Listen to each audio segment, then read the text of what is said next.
gusto nating makakita ng mga perpektong tao, mga banal na tao, saan tayo pupunta? Sa simbahan? Hindi po. Kasi nga, alam naman natin ang kwento, madalas sa loob din ng simbahan, maraming makasalanan. Di po ba? Ang pagkakaiba lang ng mga taong simbahan do sa mga taong nakakulong ay nahuli sa kasalanan.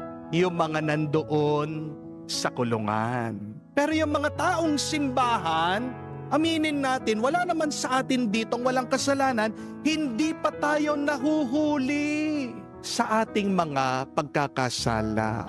But again, this is the question, ito po ang tanong. Saan ka ba pupunta para makasama mo na yung mga tunay na mabubuti, mga banal, mga perpektong tao?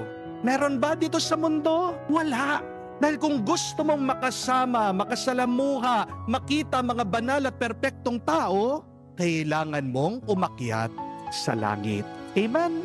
Pero yan ang problema. Ayaw naman nating mamatay para tayo'y makaakyat sa langit. At minsan kahit na ikaw ay namatay na, wala pa rin kasiguraduhan na ikaw ay papapasukin sa langit kahit na ikaw ay tumulong sa mga dukha, kahit na ikaw ay nagdasal o nagsisimba, kasi ang pagpasok natin sa langit ay nagdidepende pa rin sa awa ng Diyos. Amen?